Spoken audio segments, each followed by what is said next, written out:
کیسا تھا عدل و انصاف؟ ایک مسلمان اور ایک یہودی کے مابین جھگڑا ہو جاتا ہے، اسی لین دین پر جھگڑا ہے، یہ جھگڑا سلجھ کے نہیں دیتا۔ یہودی کہنے لگا یار تم تو مان نہیں رہے میری بات، تم اپنے نبی کے پاس ہی لے چلو، مجھے وہ سن کے انصاف سے فیصلہ دے دیں گے۔ میرے نبی پاک علیہ الصلوۃ والسلام نے فیصلہ دے دیا یہودی کے حق میں، دونوں کی گفتگو سنی، کہا یہودی کے حق میں فیصلہ دے دیا کہ یہودی حق پر ہے، لہٰذا یہ مال یہودی کا، یہودی کو واپس کیا جائے۔ مسلمان اور یہودی وہاں سے چلے اور یہودی نے کہا اب تو تمہارے نبی نے فیصلہ دے دیا ہے۔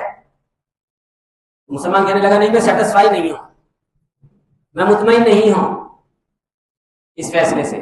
کہا تو پھر کس کے پاس جانا چاہتے ہو؟ کہا عمر فاروق کے پاس چلو، آؤ عمر فاروق کے پاس۔ اور آپ عدل و انصاف دیکھو، اللہ اکبر۔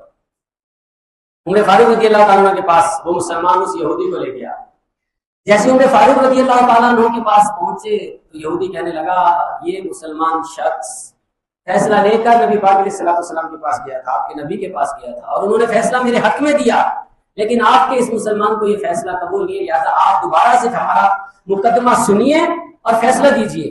کہا میرے نبی نے فیصلہ کر دیا؟ یہودی کہنے لگا ہاں کر دیا۔ فرمایا ٹھیک ہے پھر میں بھی فیصلہ کیے دیتا ہوں۔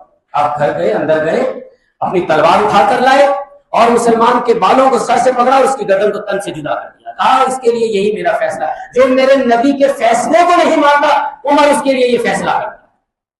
فیصلہ دیکھو، کوئی گرفت ہے عمر پر؟ نہیں۔ کوئی پکڑ ہے؟ نہیں۔ کوئی عمر نے